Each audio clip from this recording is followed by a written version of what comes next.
Magandang tanghali, minamadali na rin ng Pasig River Rehabilitation Commission kasama ang Department of Public Works and Highways ang paglilinis sa mga estero sa Maynila bilang bahagi pa rin ng ginagawang pagsasalba sa Manila Bay. Narito ang ulat ni Nel Maribuhok. Sa pamilya ni Noria Gimba sa matagal nang naninirahan sa gilid ng Estero de San Miguel sa Maynila, kahit na mahirap ang kanilang kalagayan, ay tinitiis na lamang nila ito dahil sa wala naman silang ibang mapupuntahan.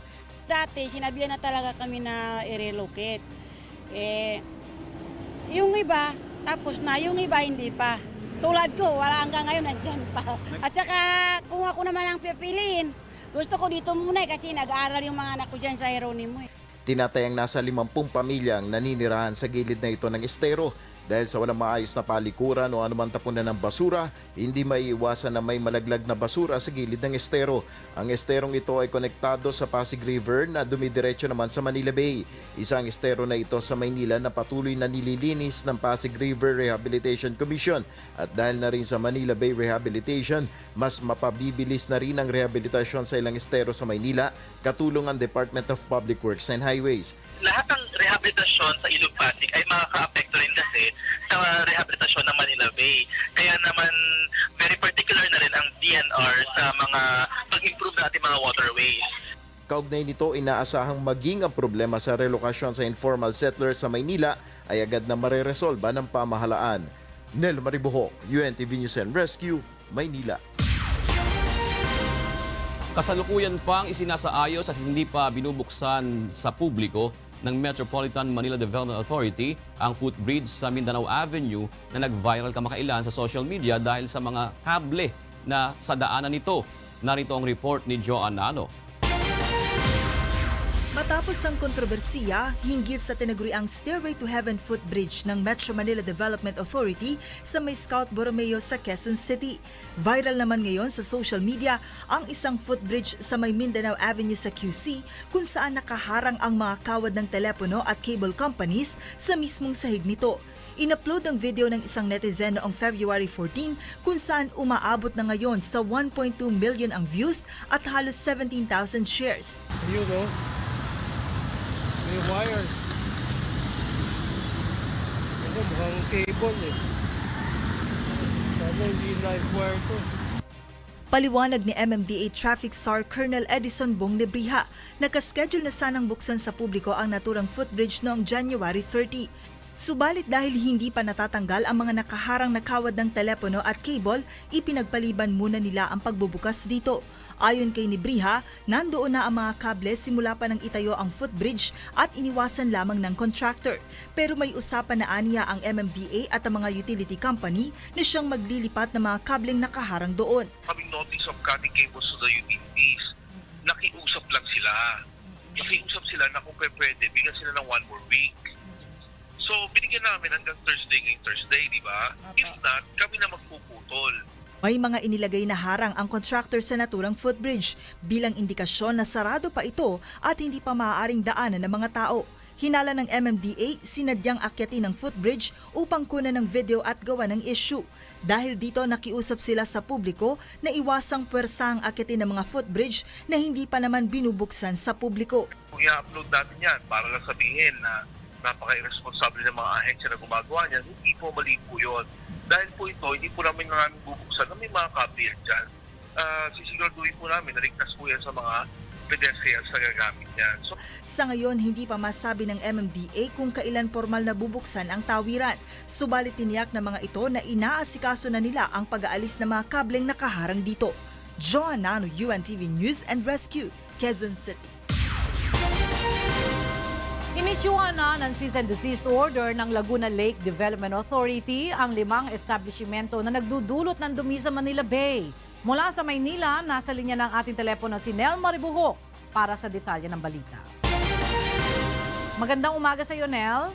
Kailangan panibagong cease and desist order at notice of violations ang inilabas na ngayong umaga ng Laguna Lake Development Authority laban sa mga establishmento na nagdudulot ng dumi sa Manila Bay. 5 establishments ang target ngayon ng Laguna Lake Development Authority na pansamantalang ipapasara. Isa dito ay isa sa mga establishment sa FD Harrison, itong Heng Feng Kitchenette. mataas ang nakitang biochemical oxygen sa wastewater ng establishmento. Mula sa 30 mg per liter ay umabot na ito sa 2,200 mg per liter. Nangangahulugan na wala itong maayos na sewage treatment plant. Pangalawang pinuntahan ng grupo itong isang kilalang fast food chain dito sa Diosdado Macapagal Boulevard, dito rin sa Pasay, na nakitaan naman ng mataas na coliform level. Nagpapatuloy pa rin itong inspection at pagpunta ng mga tauhan ng LLDA sa ilang establishment dito sa Pasay City at dito sa Maynila. Yan muna ang ating update, Ella. Maraming salamat, Nel Maribuhok live mula sa Maynila. Nagtaas ang presyo ng produktong petrolyo simula kaninang alas 6 ng umaga. Ayon sa mga industry players, 70 centavos per liter ang itinaas sa kada litro ng diesel at gasoline, habang 35 centavos per liter naman sa kerosene. Ayon sa Department of Energy, bunsod ito ng pagtaas sa presyo ng ethanol, isang sangkap sa paggawa ng petrolyo. Nakatagdag pa rito ang adjustment sa presyo ng crudo sa world market. Bukas na rin tuwing Sabado at Linggo ang mga barangay health centers sa National Capital Region para sa pagbabakuna ng mga bata kontra tigdas. Bahagi ito ng malawakang anti-measles immunization ng pamahalaan matapos ang pagdedeklara ng measles outbreak sa bansa. At mula sa Maynila, may report si Aiko Miguel live. Magandang umaga sa iyo, Aiko. Yes, Ella, magandang umaga. As of January 1 hanggang February 16, 2019, umabot na sa mahigit 8,000 ang kaso ng tigdas sa bansa at 136 na ang naitatalang death cases batay sa ulat ng Department of Health. Ella, dahil sa patuloy na pagtaas ng mga naitatalang kaso, mas malawak at pinaigting ng kagawaran ang mga pagbabakuna kontra tigdas. Sa pakikipagpulong ng mga health officers kay Health Secretary Francisco Duque III noong nakaraang linggo, sang-ayon ang mga itong i-extend ang araw ng kanilang serbisyo upang magbakuna kontra tigdas, lalong-lalo na sa mga kabataan. Buong Kamaynilaan, ang kanila pong mga kinatawan ay sumang-ayon na habaan ng oras, buksan ang kanilang health centers, ang mga bakunahan tuwing Sabado, at nakikiusap ako, pwede pating Linggo. Ibig sabihin nito, Ella, lahat ng mga health centers sa buong National Capital Region ay bukas ang operasyon mula Lunes hanggang Linggo upang magbigay serbisyo sa pagbabakuna kontra tigdas at magbigay ng atensyong medikal sa mga may sintomas na nito. Paalala ng DOH sa publiko, kinakailangang pabakunahan ng mga magulang ang kanilang mga anak na nasa 6 na buwan hanggang 5 taong gulang upang maprotektahan at hindi na mahawa pa. Namamanhik din ang kalihim ng kagawaran na isang tabi muna ang isyu ng Dengvaxia at bigyang pansin ang panawagan ng kagawaran kaugnay sa pagbabakuna, gaya ng anti-measles vaccine na matagal ng subok at tiyak na mapoprotektahan ang isang individual na may bakuna nito. Sa ngayon ay patuloy din ang operasyon ng measles care units sa mga ospital upang mabigyan ng prioridad at ma-isolate sa publiko ang mga may tigdas. Ella, ang lahat ng mga ito ay bahagi ng programa ng pamahalaan upang maagapan pa ang pagtaas ng kaso ng tigdas sa bansa at wala nang masawi pa dahil sa measles o sa tigdas matapos ang pagdedeklara ng measles outbreak sa Pilipinas. Yan muna ang latest live. Balik sa iyo, Ella. Maraming salamat, Aiko Miguel live na nag-uulat mula sa Maynila. Hindi pa tiyak ng Department of Health Region 4A kung kailan makokontrol ang sakit na tigdas sa riyon, bunsod na patuloy na pagtaas ng kaso nito sa Calabarzon. Mula sa Laguna, nasa linya ng ating telepono si Sherwin Kulubong para sa detalye ng balita. Magandang tanghali, Sherwin. Magandang tanghali, June. Naungusan na ng Calabarzon Region, ang National Capital Region, sa may pinakamataas na bilang ng kaso ng tigdas sa bansa. Sa pinakahuling datos, June, na inilabas ng Department of Health Region 4A, mayroon ng 2,394 na kaso ng tigdas sa rehiyon, habang umakyat na sa 57 ang nasawi dahil sa komplikasyon. Karaniwan sa mga nasasawi, June, ay 5 taong gulang pababa na mga walang bakuna kontra tigdas. Sunod na may pinakamataas na kaso ng naturang sakit, ang probinsya ng Rizal na may naitalang kaso ng tigdas na 1,289 at 41 ang patay. Ayon kay DOH4A Regional Director Eduardo Hanairo, mabilis makahawa ang tigdas lalo na sa matataong lugar. Batay sa pag-aaral ng DOH, maaaring makahawa ang isang taong may tigdas ng 12 hanggang 18 bata at kahit matatanda na walang measles vaccine sa loob ng 2 oras. Bunso nito, June, ipinapayo ng DOH sa mga magulang na samantalahin ang libreng pagbabakuna sa mga barangay health center at mga government hospital. Mayroon din silang vaccination center sa ilang mga kilalang fast food chain sa rehiyon kung saan maaaring magpabakuna. Payo ng DOH, huwag ipagwalang bahala ang sakit na tigdas dahil nakamamatay ito lalo na kapag hindi naagapan. Kabilang sa maaaring maging komplikasyon nito, June, ay ang hirap sa paghinga, bronchopneumonia at pamamaga ng utak. At yan ang ating balita. Balik sa iyo, June. Maraming salamat, Sherwin Kulubong. Samantala, pinawi ng Malacanang ang pangamba ng mga magsasaka sa posibilidad na magamit sa katiwalian ang 10 billion pesos na pondo kada taon ng rice tarification. Mula sa Malacanang, may report si Rosalie Cos live. Magandang tanghali, Rosalie. Magandang tanghali, June. Zero tolerance sa katiwalian at pagsasayang ng pondo ng taong bayan. Ito ang assurance ni Presidential Spokesperson Salvador Panelo sa grupo ng mga magsasakang nagpahayag ng pangamba na baka magaya lamang ang 10 billion peso fund para sa Rice Competitiveness Enhancement Fund sa controversial na fertilizer fund scam. Matatanda ang nagkaroon ng patong-patong na kaso dahil ginamit umano ang nasa 728 million pesos fertilizer fund noon para sa presidential campaign ni dating Pangulong Gloria Arroyo noong 2004. Subalit ayon naman kay Presidential Spokesperson Salvador Panelo, layo ng pondong Rice Competitiveness Enhancement na bigyan ng ayuda ang mga magsasaka upang mapagbuti ang kanilang ani kaalinsabay ng pagpapaigting ng pag-aangkat ng bigas ng bansa. Pangunahin namang responsable sa pagtitiyak na wasto ang paggamit ng pondo sa Rice Competitiveness Enhancement ang kalihim ng agrikultura. Ayon kay Panelo, ang opisyal, katuwang ang mga kooperatiba ng mga magsasaka at lokal na pamahalaan ang mga magsisiyasat at mag-a-update ng listahan ng mga karapat-dapat na benepisyaryo tulad ng mga magsasaka, farm workers, rice cooperatives at associations. Samantalang ang Congressional Oversight Committee on Agricultural and Fisheries ang magsasagawa rin ng periodic review sa Rice Fund. June, umapela naman ang palasyo sa mga rice industry representatives na sumali sa talakayan ng pamahalaan at pag-review ng rice industry roadmap para matiyak na tama o maayos ang pagpapatupad ng rice tarification. Kabilang na nga dyan yung pagtitiyak na hindi magagamit sa katiwalian ang pondo na nakalaan para sa mga magsasaka. Balik sa iyo, June. Maraming salamat, Rosalie Cos.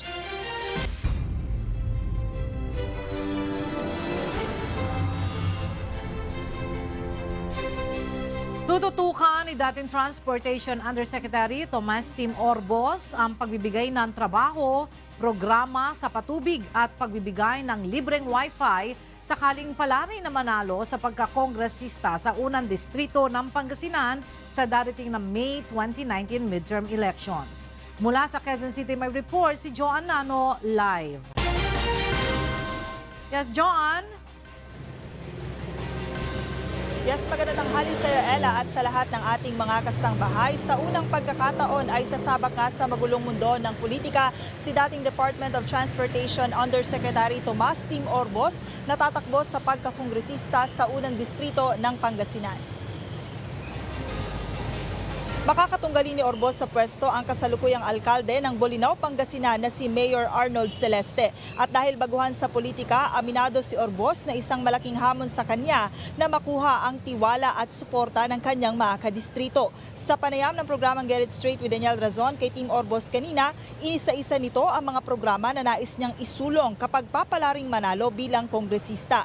Kabilang sa kanyang mga plataporma ang pagbibigay ng livelihood program sa mga kababayang Pangasinense. Gayun din ang paglalagay ng patubig dahil 80% aniya sa kanilang probinsya ang walang supply ng inuming tubig. Kasama rin sa mga nais niyang magawa ang pagbibigay ng health services at ang pagpapagawa ng mga kalye sa kanilang probinsya. Tututukan rin umano niya ang paglalagay ng libreng wifi sa kanilang distrito sa paniniwalang makatutulong ito upang mapaunlad ang kabuhayan ng mga kabataan at mga may hirap na mga residente doon. At dahil dati na ring namuno sa Metro Manila Development Authority, isa rin sa planong ipanapanukala ni Orbos ang pagtatatag ng Integrated Development Authority upang magkatulong-tulong ang mga maliliit na sangay ng gobyerno sa mga probinsya upang maisakatuparan ang iba't ibang proyekto gaya ng maayos na sanitary landfill, pagpapagawa ng mga sirang kalye at pagtatayo ng maayos na water system. Positibo nga si Orbos na sa pamamagitan nito ay magkakaroon na, kung sakasakali na siya ay maihahalal na kongresista, ay magkakaroon na ng pagbabago sa kanilang lugar. At umaasa nga siya na mabibigyan siya ng pagkakataon na maserbisyuhan ang kanyang mga kababayan dyan sa unang distrito ng Pangasinan. Ella? Maraming salamat, Joanna Nano, live na nagulat mula sa Quezon City. Inatasan ni Philippine National Police Chief Police Director General Oscar Albayalde ang lahat ng regional directors sa buong bansa na ipatanggal ang lahat ng campaign posters ng mga politiko sa mga gusali ng gobyerno. Mula sa Camp Crame, nasa linya ng telepono si Lea Ilagan para sa detalye ng balita. Magandang tanghali, Lea. Magandang tanghali sa iyo, June. Alinsunod nga sa direktiba ni Pangulong Rodrigo Duterte na ipinarating kay DILG Secretary Eduardo Anyo, ipinag-utos na ni PNP Chief Police Director General Oscar Albayalde sa lahat ng mga regional directors sa buong bansa na ipatanggal ang mga campaign posters sa lahat ng gusali ng gobyerno. Ang pagbabawal sa lahat ng billboards, tarpaulins, posters, streamers, banners at mga kahalintulad na campaign paraphernalias sa mga gusali ng gobyerno ay batay sa COMELEC Resolution Number 10488. Ayon kay Chief PNP, tungkulin ng pambansang pulisya na panatilihin ang level playing field sa darating na halalan bilang isang deputized agency ng Commission on Election. Muling tiniyak naman ni Albayalde na mananatiling apolitikal ang mga pulis sa darating na halalan, kasabay ng pagpapaalala sa kanilang mga tauhan na huwag makilahok sa anumang partisan political activity. Balik sa iyo, Jules. Maraming salamat, Lea Ilagan. Tiwala pa rin ang COMELEC na magkakaroon ng mapayapang halalan sa Mayo sa kabila ng pagkakaroon ng areas of concern sa ilang barangay sa Eastern Visayas. Mula sa Tacloban, nasa linya ng ating telepono si Jeneline Gakit Valles para sa detalye ng balita. Yes, Jeneline. Yes, Ella, puspusa na ang paghahanda ng COMELEC Regional Office 8 para sa nalalapit na midterm elections ngayong May 2019. Ayon kay COMELEC Assistant Regional Director Felicissimo Embalsado, sa kabuuan mayroong 5,754 clustered precincts at 3 million voters ng Eastern Visayas. Nakaschedule na rin ang training sa mga grupong magsisilbing o sa mga gurong magsisilbing Board of Election Sealers sa rehiyon. Our respective election officers were able to choose na, and they are now ready for training how to conduct the elections using the automated election system. Ella, positibo rin ang COMELEC na kagaya noong nakaraang tatlong elections na magiging successful rin ngayong darating na halalan. Bagamat may naitalang 70 barangays sa areas of concern sa Region 8 dahil sa political rivalries at maging ng presensya ng mga armadong grupo. All the precincts were able to function. There was no failure of election for a single precinct. For Eastern Visayas, I believe it's not a problem.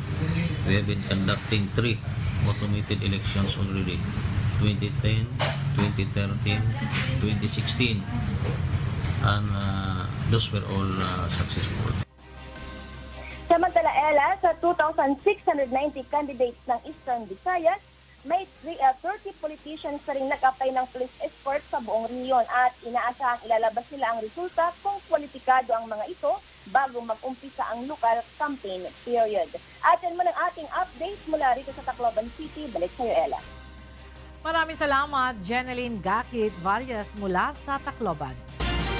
Unti-unti nang nakikilala ang pagkaing Pinoy sa Moscow, Russia dahil sa first ever Filipino restaurant na naitayo doon. Narito ang report ni Katie Martinez.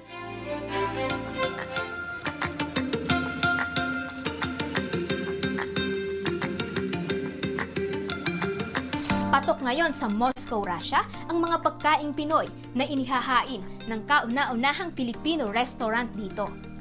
Ayon kay Michael Angara na may-ari ng restaurant, itinayo niya ang negosyo dahil wala pang restaurant o kainan dito na nag-aalok ng pagkaing Pinoy. Kasi una, naisip ko dahil wala sa Moscow, walang kahit isang Pilipinong cafe, fast food o restaurant.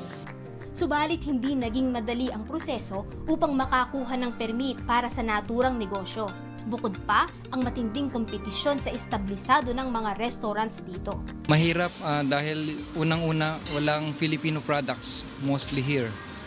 Pangalawa, hindi kilala yung Filipino cuisine dito sa Russia. Gayunpaman, matagumpay na naitayo ang kanyang negosyo kung saan isa rin siya sa mga cook, katulong ang isa nating kababayan at isang kasosyong Russian. Ilan sa mga ino-offer nila ay ang paboritong pagkain ng mga Pinoy gaya ng kare-kare, sinigang na hipon, bulalo, okoy, lumpia at siopaw. So it was the first time when I tasted the Philippine food, and I think it's perfect, and I enjoy it very well because it's rather unusual for Russia to see this Philippines. Philippines is rather far from here. It's a beautiful place. I know about it, and the food, also the beautiful, the same as the islands. I taste ukoy. I know that's also local, rather nice. It's shrimps. At syempre pa, tuwang-tuwa rin ang ating mga kababayan sapagkat nakarating na sa dakong ito ang mga paborito at ipinagmamalaki nating lutong Pinoy. Feeling ko nasa Pilipinas ako, ang sarap-sarap ng bulalo at yung bangus, super, ang sarap, wala akong masabi. Masarap ang pagkain nila, very affordable po sa bulsa natin. Wala talaga akong ibang masasabi kundi tangkilikin niyo po. Ayon kay Ambassador Carlos Sorrenta, makakatulong ito upang lalo pa tayong mapalapit sa mga Ruso.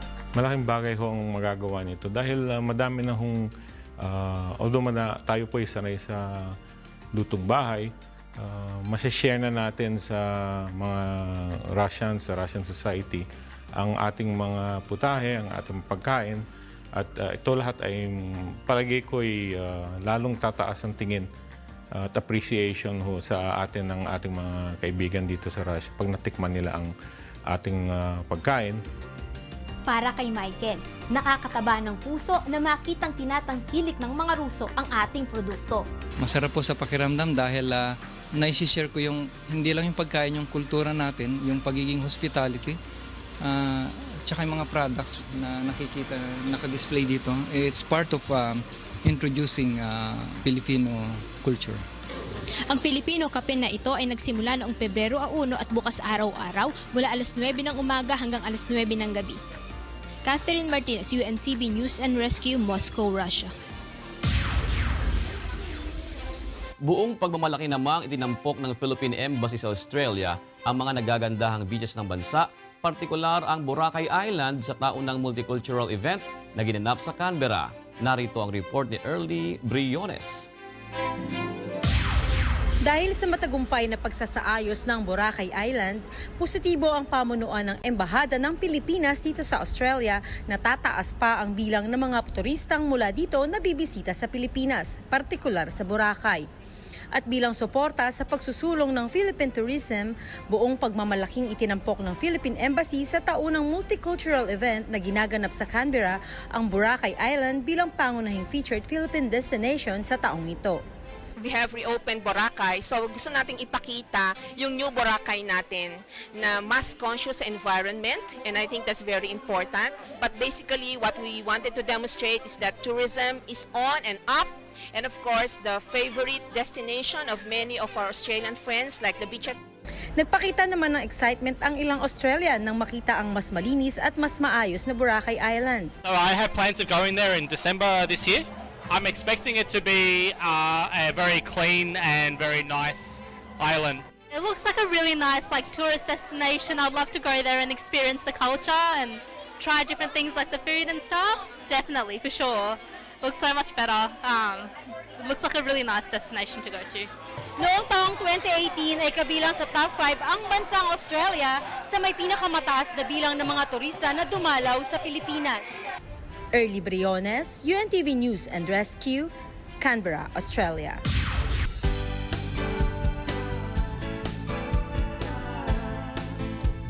Mahigit 800 mga estudyante, magulang at guro ng Amaya School of Home Industries o ASHI ang napaglingkuran sa isinagawang medical mission ng Members Church of God International, Kamanggagawa Foundation Incorporated at UNTV. Narito ang ulat ni Sherwin Kulubong. Kaakibat na ng buhay ng isang estudyante ay ang pagbabasa at pagsusulat. Kaya naman ang malabong paningin ay suliranin para sa mga ito.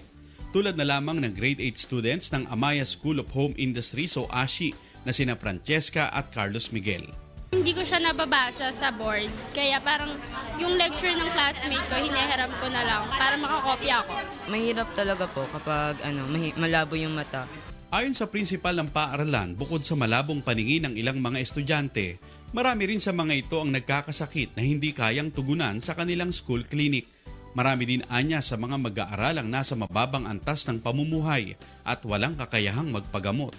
So siguro mga 60% of the student, kasi nakikita ko yan, lalo pag napunta sa clinic, nakakaroon ng sakit. And one thing more, iba naman yung kanilang isipan pagdating sa medical.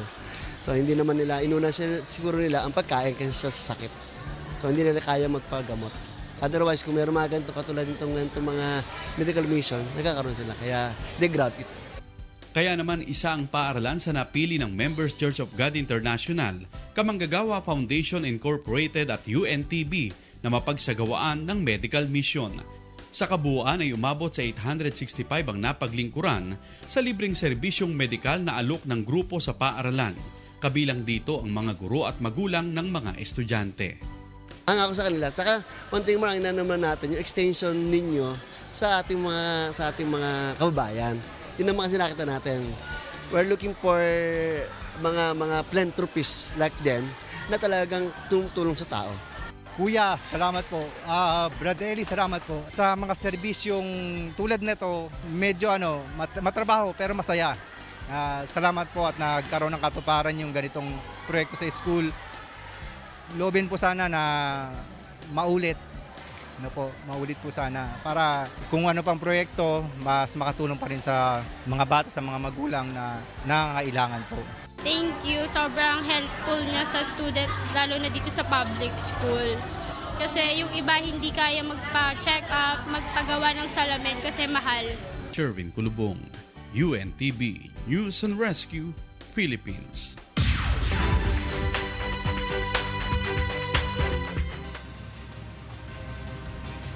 Magandang tanghali. Narito ang mga balitang ating tinututukan sa iba't ibang panig ng bansa. Inaasahang magdedeklara ng state of calamity ang Zamboanga City Government kapag lalo pang tumindi ang epekto ng tag-init sa lugar. Ayon sa Disaster Office, hinihintay na lamang nila ang ulat sa Water District at City Agriculture para malaman kung kailangan nang isailalim sa state of calamity ang lungsod. Mula sa Zamboanga City, may report si Dante Amento live. Yes, Dante? Yes, Gladys, buenos tardes. Tapos de asinti el efecto del sol na ciudad de Zamboanga.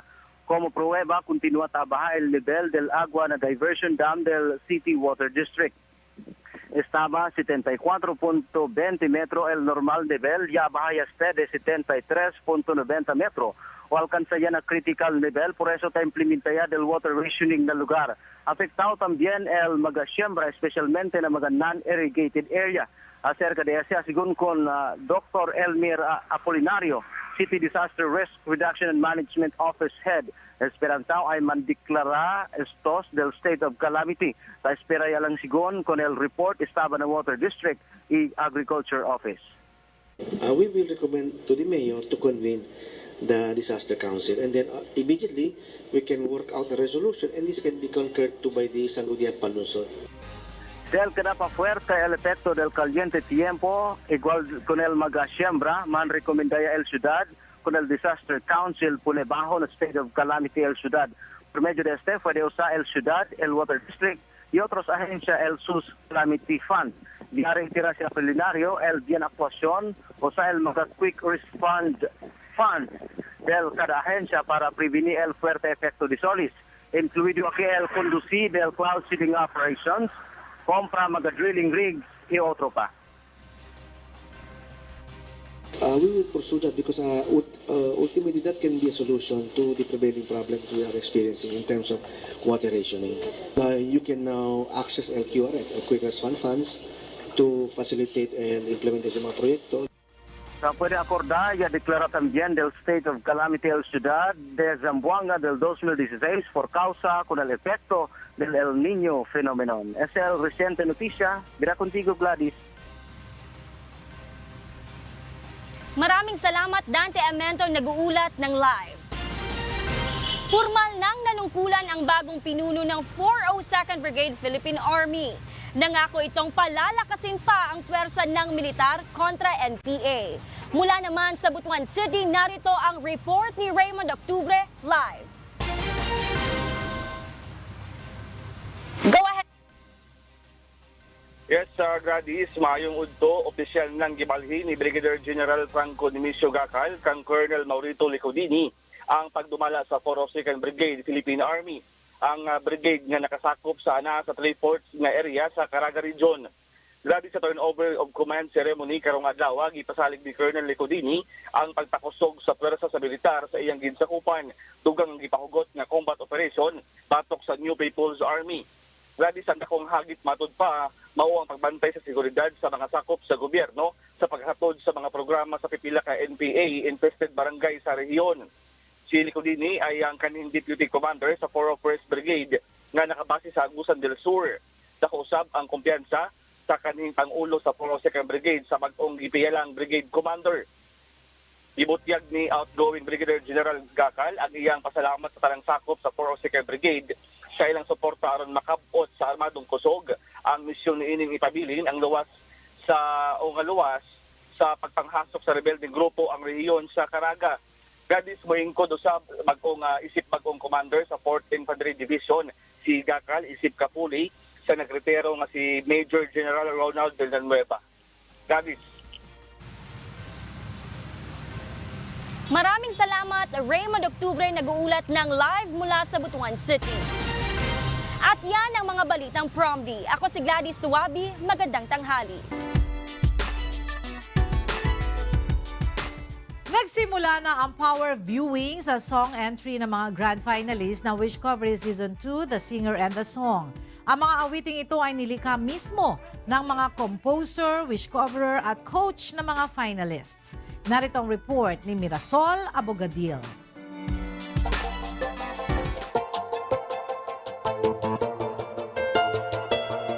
Wishers, i-ready na ang inyong mga cellphone, tablet, laptop o desktop dahil nagsimula na ang power viewing sa entry ng bawat kampo na kalahok sa Wish Covery Season 2, The Singer and the Song.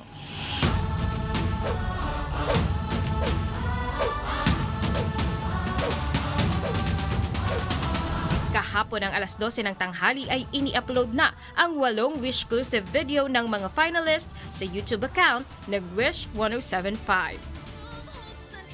Ito ay ang I Am a Singer and This is My Song ni Paula Guevara at sinulat ni composer wish coverer Moy Ortiz.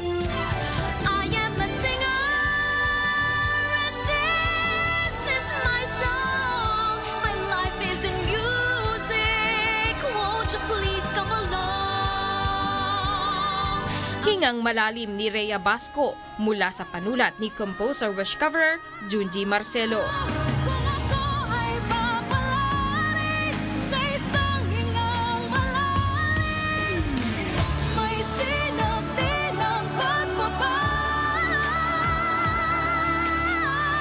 Gising kabataan na sinulat ni Noel Cabangon at binigyang buhay ni Tweety Salas.